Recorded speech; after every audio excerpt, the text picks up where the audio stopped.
Hi everybody and welcome. Today we're going to be talking about absolute value equations. So after watching this video today, the goal is that you'll be able to understand what absolute value means, but also be able to solve equations that involve absolute value with unknowns. So the first thing to start off with absolute value is with a definition of what is absolute value. So that's what's going to go in the middle of our diagram here. So let me copy that in. And as I'm taking these notes, I'm going to try to do it in a way that basically you can copy along on the paper that's directly in front of you. So if I'm writing something on the video, it's a good idea. You can fill in the paper that's in front of you as well. So absolute value is the word. So we'll try to do these vocab diagrams this year where we'll just take a word, we'll put its definition on the top, and we'll give some examples on the bottom. So the definition of an absolute value is a number's distance from 0 on a number line. And on the bottom, we'll do some examples. So the first thing to start off with is, let's look at a number line. So all an absolute value is just basically asking us to count. How far away from 0 are we? So if we take a number like 4, we're just counting, we are starting at 4. 1, 2, 3, 4. So the absolute value of 4, that's what those symbols mean, absolute value, is just 4. It's a 4 count away from 0. Now, the only kind of tricky thing about absolute value is when we get into negatives. So let's say we did something like -3. Well, we still do the same thing, so we still start at -3 and we still count 1, 2, 3. So if we look at the absolute value of -3, it is a 3 count away from 0. We have to count 3 times to get to 0. So the one thing that is special and that I would write down, and I'll start in the corner here of our example, is it's always positive. An absolute value is always positive. So your final answer, the equal to for an absolute value, is going to be positive if we're just looking at a number. So when we are looking at the next step of this, which is solving equations that use absolute value, there are generally 3 steps that you're going to want to follow. So the first step, first isolate the absolute value.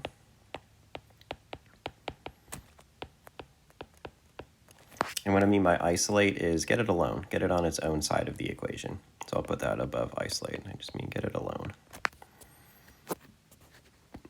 Second, we want to set the equation equal to the positive and negative values. So what that means is we're going to take the absolute value and make it positive on one side and make it negative on the other. We'll go over that in an example. If that doesn't make sense yet, that's okay. Just want to make sure we have the words to reference back to. And then lastly, we want to isolate our variable. So that is the solving step, is getting the variable alone. And I put a little note here, you'll have 2 answers almost all of the time. Sometimes not, sometimes less, sometimes more, but generally speaking, we're going to be working with 2 answers for today. All right, so let's take a look at our first example here. Let me scroll this up just a little bit.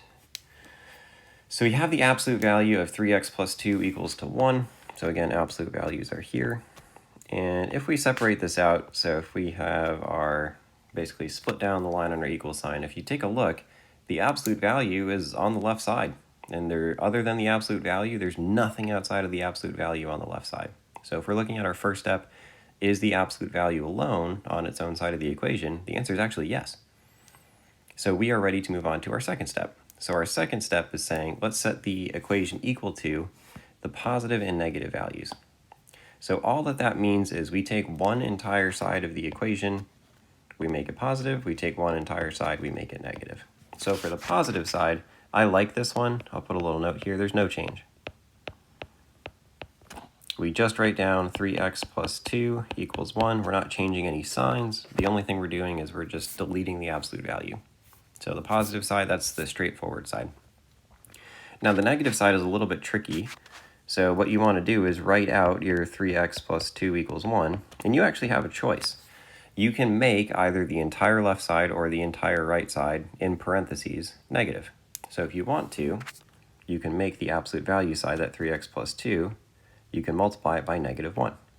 So that's what this negative side means, is that we're going to multiply an entire side by negative 1. So if you did it on the right side, it'd be pretty quick. If you did it on the left side, there's, a little bit extra steps, but I just wanted to show you both ways. So again, either way is totally up to you, but you just want to make sure you're making an entire side negative. So now from here, we've done our second step, which is we've separated out. We have the plus side on the left and the minus 1 side on the right. Our last step is we're going to have to isolate that variable. So that's a fancy way of saying get x alone, solve for x. So subtract 2 from both sides. So we'll get 3x equals negative 1. Divide both sides by 3, and x equals negative 1 over 3. So for our positive side, that's our answer. And that's half of the answer. So we have to take a look at what the answer is for the negative side, because that's just as important. So we're going to have and here because we're going to have two answers.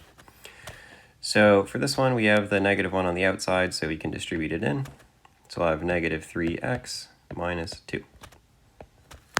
So what you'll see here is multiplying by negative 1. The only thing that really did is it just changed our signs. And remember, that's because for an absolute value, that's the negative side, where we change the signs of one entire side of our equation. So from here, the solving is pretty similar. Add 2 to both sides. We're left with negative 3x on the left, 3 on the right. Divide by negative 3. And we'll get x is equal to 3 divided by negative 3 is negative 1. So those are the two answers. We have negative 1/3 and negative 1. And that is our first example of solving an absolute value equation. Now, almost all of these are going to be pretty much identical to this in terms of we are just going to keep working through them. We're going to have some spots where we can go through and basically practice doing more of our positives and doing more of our negatives. So for the next part of the video here, what I'm going to ask that you do is either on this sheet or somewhere that you have room, I'm going to have you hit the pause button in just a moment and solve the absolute value of 2x plus 4 equals 8.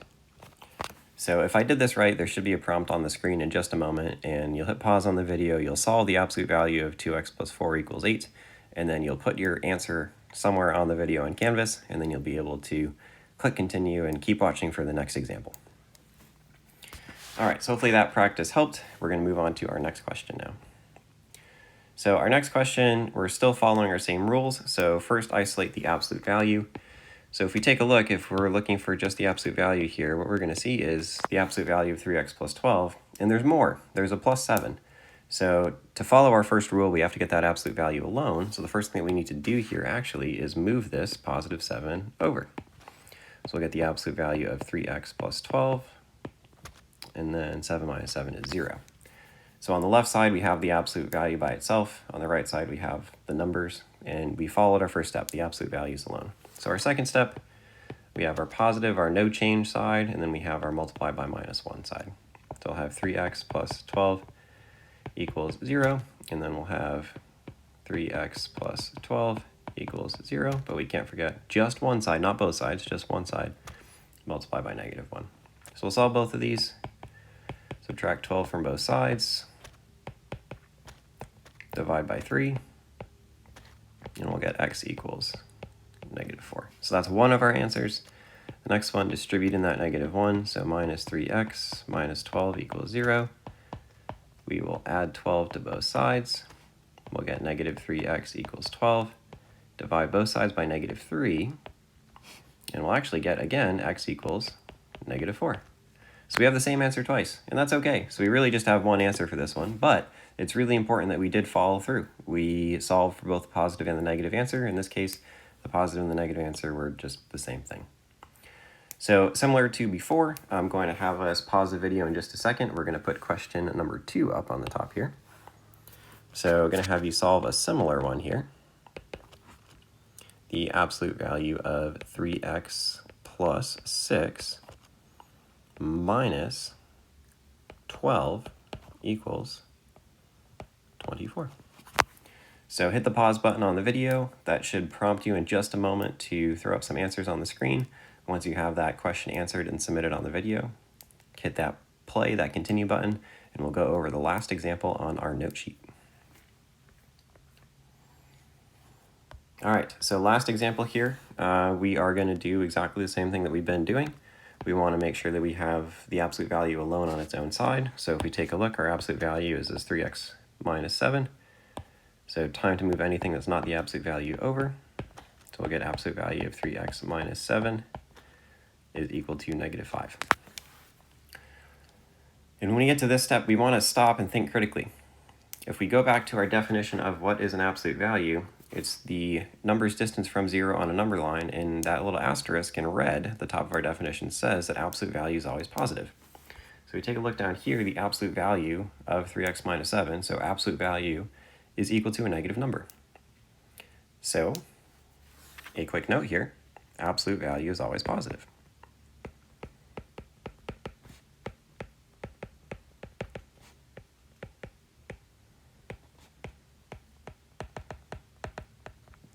So what that means is the absolute value cannot equal negative 5.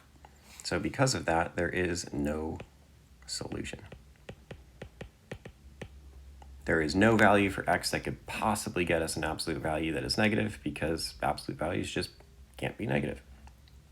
So that is the last special example, is when we get into the mechanics of solving, don't forget what an absolute value actually means. That distance from 0, always positive. So if you ever see an absolute value and you see that the absolute value itself is equal to a negative number, you can't do that. Now, it is okay to have an x value that's negative because that's inside of the absolute value, but the entire absolute value itself, the whole thing, that can't be negative. So the last piece here, one more for you to solve, and that'll be the last portion of this video that you'll have to submit before moving on to your practice questions, is the absolute value of x plus 2 plus 7 equals 1. So that question will prompt on your screen in just a moment, and again, you'll have to put in an answer for this question. All right, thanks for watching as always, everybody. Make sure you got those 3 questions answered from the video. Appreciate the time spent taking good notes here. Save these notes. All of my assessments are open notes, so at any point this year you can keep this note sheet with you and reference it on a test exam, whatever it might be. If you have any questions, as always, reach out. If you're done with this, you're ready to move on to your next assignment. Thanks so much.